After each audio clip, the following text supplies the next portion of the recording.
Je suis ici pour l'adjudant-chef Djibril Doucouré. Je suis à Bordeaux, je suis au cimetière de la Chartreuse.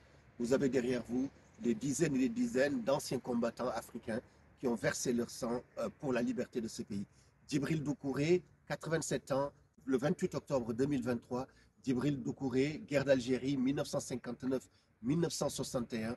Djibril Doucouré qui aujourd'hui réside à Bignona, en Casamance, à 8 heures de Dakar et sénégalais.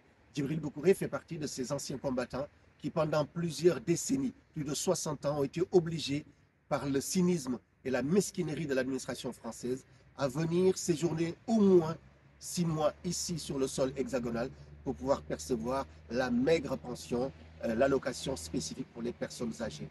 Vous avez suivi que le 4 janvier dernier, profitant du film Tirailleurs, une opération d'instrumentalisation s'est mise en place et qui a consisté à supprimer l'obligation de résidence qui était faite à ces anciens combattants. Eh bien, Djibril Doucouré, lui, ne perçoit plus l'allocation spécifique pour les personnes âgées depuis 2016. Pourquoi? Parce que Djibril Doucouré est âgé, 87 ans. Et en 2016, fatigué de venir dans le froid ici en France, il a arrêté de venir. Donc, il réside aujourd'hui donc, en Afrique, au Sénégal, en Casamance, à Bignona.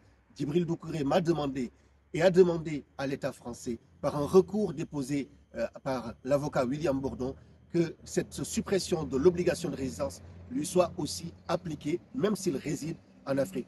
Pour nous, c'est extrêmement essentiel. Pour moi, c'est important. Mon père est mort le 29 juillet dernier. Il aurait pu en bénéficier, il n'en a pas bénéficié. J'aurais pu poursuivre l'État français pour une action en responsabilité, je ne le fais pas. Mais nous sommes là aujourd'hui pour défendre le droit de Djibril Doucouré à bénéficier de cette levée de l'obligation qui leur était faite de résider au moins 6 mois. Mais au-delà du cas de Djibril Doucouré, c'est aussi toutes ces centaines, voire peut-être des milliers d'anciens combattants qui sont de la Côte d'Ivoire, du Maroc, de l'Algérie, du Mali, de la Guinée-Bissau, qui doivent aussi bénéficier de cela. Sinon, cela serait une rupture d'égalité entre administrés. Et c'est pour ça que nous avons demandé à l'avocat William Bourdon de faire ce recours. Nous comptons sur vous et votre soutien.